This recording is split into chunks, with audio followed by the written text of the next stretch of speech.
Une analyse profonde montre clairement que c'est l'armée malienne qui a restitué aux Maliens leur honneur et leur dignité. Saluer le directeur de l'école et dire aux présentateurs que je me suis informé, il semble qu'il y a 12 majors. Nous, on a fait un calcul qui n'était pas très juste. Donc, il y aura 2 ordinateurs qui vont compléter les 10. Nous allons envoyer dès que nous rentrons. Le sentiment qui m'anime, c'est un sentiment de fierté. Vous savez, chacun a son faible dans la vie. Moi, j'ai toujours eu un faible pour les militaires. Je ne suis pas militaire, je ne suis pas fils de militaire, même si j'ai fait l'armée. Mais je pars d'une chose que j'ai toujours dit. J'ai beaucoup étudié l'histoire des pays. J'ai regardé. Toutes les nations dans le monde qui sont respectées, qui se respectent, c'est parce qu'elles ont une armée forte. Tout dirigeant politique qui ne met pas l'armée dans les top priorités de ses activités, il ne travaille pas pour le peuple. L'armée, j'ai l'habitude de dire, c'est la colonne vertébrale d'une nation. C'est comme un homme. Vous pouvez lui couper les bras, les oreilles, vous pouvez tout faire, mais si vous lui cassez la colonne vertébrale, c'est terminé. Quand je dis ça, ça me conduit à remercier tous ceux qui sont à la manœuvre dans la formation de nos militaires. L'encadrement qui donne les connaissances. Les militaires eux-mêmes qui sont formés ici. Les hommes qu'ils vont commander, qui sont sur le terrain. Parce que la plupart, je crois qu'ils ont vocation à être des dirigeants militaires. Eux et leurs administrés, je les appelle dans tous mes discours Monebo Deon. Vous savez, en réalité, on n'est pas très conscient. On n'avait pas de pays. On était là. Une analyse profonde montre clairement que c'est l'armée malienne qui a restitué aux Maliens leur honneur et leur dignité. Aujourd'hui, partout on parle de l'Afrique. Nous parlons souvent le verbe haut. En réalité, sans le travail de l'armée, ça, ce n'est rien. Quand vous voyez une politique bien parler, s'il ne fait pas la démagogie, s'il veut parler honnêtement, c'est qu'il est sécurisé, il est bien nourri. C'est pour un clin d'œil à nos paysans. Un pouvoir politique, pour le légitimer, il faut d'abord la sécurité physique de ses citoyens. Tout pouvoir qui ne peut pas sécuriser ses citoyens ne peut pas être légitime. Une fois que vos citoyens sont sécurisés, quand vous n'êtes plus en danger de mort, vous cherchez à manger. Deuxième pilier de la légitimation d'un pouvoir, nourrir ses citoyens. Le troisième, c'est les soigner. Quand vous êtes nourri, vous voulez être en bonne santé pour faire votre travail. Vous devez être en bonne santé, mais instruit. Donc l'éducation. Donc l'armée, la sécurité physique, la sécurité alimentaire, la sécurité sanitaire, la sécurité éducationnelle, ce sont les piliers de la légitimation d'un pouvoir. Et le gouvernement actuel, avec le chef de l'exécutif en tête, se sont dédiés à faire le maximum dans ces domaines. Et c'est pour cela qu'aujourd'hui, nous sommes dans cette place, on regarde la pluie, on est très content. Mais il y a des Maliens qui sont dans le feu, qui sont sous le soleil, qui risquent leur vie tous les jours. C'est le seul métier où quand vous partez au travail, vous ne savez pas si vous pouvez revenir. Tous les autres métiers, vous partez travailler, vous revenez. Mais quand vous êtes un militaire, quand votre chef vous dit d'aller quelque part, vous accomplissez votre mission. Vous donnez votre vie pour que les autres vivent. Exactement comme les mamans font. Parce qu'il y a des femmes qui perdent leur vie en donnant la vie à des enfants.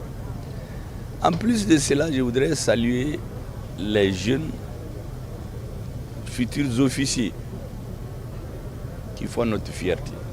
Vous savez, moi j'ai écouté des années pour casser le moral des Maliens. Certaines communications internationales essaient de dénigrer les militaires maliens. Parce que quand vous voulez faire tomber un peuple, vous commencez par ces militaires. En Bambara, on dit d'ailleurs, le chien qui ne vous appartient pas, si vous le tuez, c'est le chien d'autre qui va vous mordre. J'écoute beaucoup ce qu'on dit de nos militaires. Et cette école, quand vous regardez, tous ceux qui font le management réel au Mali aujourd'hui, qui ont permis, avec le soutien de l'armée, de nous en sortir. C'est des anciens élèves, la plupart de cette école. Le président de la transition, il a fait cette école. Le ministre de la Défense, il a fait cette école. Il était directeur en plus de cela.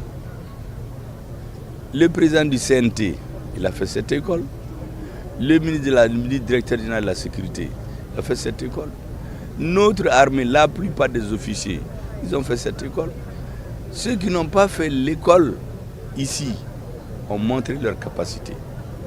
Et notre armée aujourd'hui fait notre fierté. C'est pourquoi j'étais très fier quand j'étais venu, on m'a invité à cette cérémonie. C'est l'un des plus grands plaisirs pour moi de venir assister à cette promotion. Je demande aux élèves d'être très assidus dans le travail.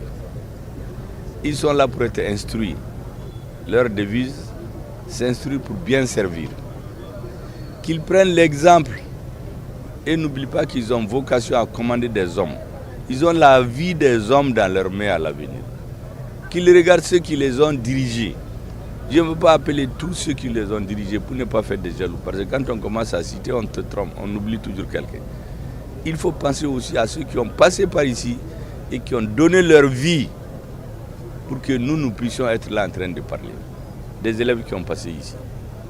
Je voudrais donc saluer l'initiative du ministre de la Défense, du chef d'état-major général des armées, de tout le personnel militaire de l'encadrement. Moi, j'ai un enseignant qui m'a récupéré dans la vie, quand j'avais tout perdu dans la vie. C'est un enseignant, plus tard quand j'ai fini mes études, je l'ai cherché, il paraît qu'il enseignait aussi ici. Il s'appelait un certain Issa Ouedraogo. Quand j'ai retrouvé les traces, on me dit qu'il n'est plus de ce monde. Vous voyez cette école, tout ce qui symbolise la valeur, le courage, le patriotisme, l'engagement, l'honnêteté, surtout vis-à-vis du bien public. C'est un lieu d'apprentissage de toutes les valeurs dont notre peuple a besoin aujourd'hui. C'est pour cela que je voudrais saluer tout le monde, dire aux enfants qui viennent d'avoir fini de leur formation, à l'encadrement, aux chefs militaires, à tout le monde, que nous sommes très fiers d'eux. Il y a des difficultés dans la vie même est comme ça. Un homme, vous grandissez, vous tombez, vous vous levez jusqu'à grandir, vous tombez malade, vous levez. Il y a certains qui se trompent sur ce qui se passe. Aujourd'hui, nous sommes convaincus que notre armée nous a mis sur le bon chemin. Et les élèves là, je voulais leur dire que c'est eux, l'avenir du Mali se fera avec eux. L'avenir du Mali, c'est une direction éclairée, honnête. C'est des militaires engagés, sincères, courageux, patriotes. Le reste de la nation va suivre. Et donc qu'ils soient très conscients de leur rôle dans notre pays. L'avenir du pays dépend beaucoup d'eux. Donc je voudrais vous saluer tous les militaires. Je l'ai dit au début, je finis par ça, ce sont des monebo et monnaie de beaux maliens là. Pour ceux qui ne comprennent pas français, quand vous avez une douleur qui vous ronge, vous n'avez pas de solution. Celui qui vient vous délivrer, c'est ce qu'ils ont fait. En réalité, c'est toute l'Afrique. Au début, beaucoup doutaient. Après, nous avons nos frères du Burkina Faso. Nous avons nos frères du Niger. Nous sommes aujourd'hui dans l'AES. Je l'ai dit à beaucoup, ce n'est pas pour rien, je me suis spécialement habillé en AES pour venir dans votre cérémonie ici. C'est aussi une façon de donner suite au discours que le président vient de tenir. L'AES doit rentrer dans les esprits de tout le monde. La fondation de l'AES, sa création, ça doit être exactement pour nous. Comme le 22 septembre, tout le monde connaît cette date-là. Il faut que vous vous en appropriez, civils, militaires, tous les citoyens. Donc ce sont ces mots que je voulais dire. Vous savez, quand on nous donne la parole, on ne peut pas dire 2 ou 3 mots. C'est les militaires qui disent 2 ou 3 mots, ils s'arrêtent. Mais nous, on parle beaucoup. Donc prenez là-dedans chacun ce qui va l'intéresser. Merci beaucoup. Merci. Merci.